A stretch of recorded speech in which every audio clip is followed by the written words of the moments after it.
जोधपुर के पास एक छोटे से गांव में अर्णव नाम का युवक रहता था।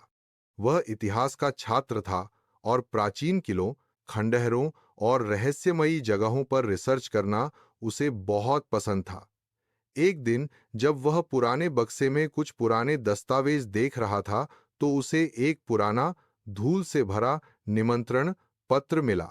उस पर लिखा था, आमंत्रण, भूतों की वार्षिक पार्टी, स्थान श्मशान घाट के पीछे वाला बंजारा महल, समय आधी रात, खास मेहमान, जीवित इंसान। अर्णव को पहले लगा कि यह कोई मजाक है, लेकिन उस पत्र पर लाल रंग से बनी अजीब सी मुहर और पुरानी स्याही ने उसके दिल में डर और जिज्ञासा दोनों पैदा कर दिए। रात 12 बजने वाली थी। पूरा गांव सो चुका था। चारों ओर सन्नाटा, सिर्फ झिंगुरों की आवाज और कभी कभी कुत्तों का भौंकना सुनाई दे रहा था। अर्णव हाथ में टॉर्च लिए महल की तरफ बढ़ा। बंजारा महल सदियों से वीरान था। कहते हैं यहां राजा की हत्या हुई थी और तब से इस पर किसी और का कब्जा नहीं हो पाया। लोग दूर से भी महल को देखकर कांप उठते थे। महल का दरवाजा अपने आप खुल गया। स्वागत है मेहमान, किसी अनजानी आवाज ने फुसफुसाकर कहा। अर्णव अंदर पहुंचा तो उसकी आंखें फटी रह गईं। हॉल में चारों तरफ लालटेनें टंगी थीं, जो नीली लौ से जल रही थीं। एक कोने में भूत डीजे हड्डियों की बनाई ड्रम पर म्यूजिक बजा रहा था। दूसरे कोने में चुड़ैलें लंबी लंबी झाड़ू पर बैठकर नाच रही थीं।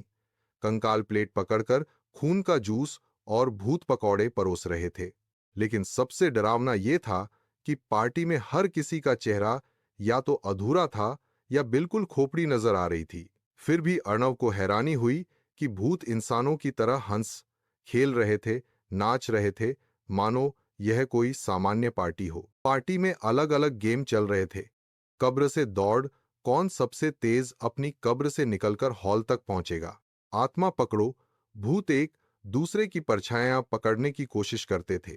चुड़ैल का डांस बैटल, चुड़ैलें अपनी झाड़ू पर घूम घूम कर डांस करती और जो गिरे उसे हार माननी पड़ती। अर्णव को भी एक गेम में शामिल होने को कहा गया, भूतिया लुका छिपी। लेकिन इसमें छुपने वाला इंसान और ढूंढने वाला अदृश्य आत्मा। धीरे धीरे अर्णव को एहसास हुआ कि यह पार्टी सिर्फ मस्ती के लिए नहीं थी। भूतों के राजा रक्तेश्वर ने ऐलान किया, हर साल हमें एक जीवित इंसान चाहिए जो हमारे साथ रात गुजारे। अगर वह बिना डरे पार्टी पूरी कर ले तो उसे इनाम मिलता है, लेकिन अगर डर कर भाग गया तो वह हमेशा के लिए हमारे साथ यहीं कैद हो जाएगा। अर्णव का दिल धक धक करने लगा। रात बढ़ती गई। कभी कोई बिना सिर का भूत उसके सामने आ जाता, कभी कोई चुड़ैल उसके कान में फुसफुसाती, भाग जा वरना यहीं मर जाएगा। लेकिन अर्णव ने हिम्मत नहीं हारी। वह सोचता रहा, यह सब डराने के लिए कर रहे हैं, मुझे डरना नहीं है।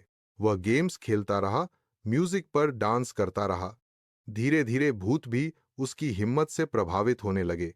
पार्टी खत्म होने से पहले राजा रक्तेश्वर ने अर्णव को एक गुप्त बात बताई।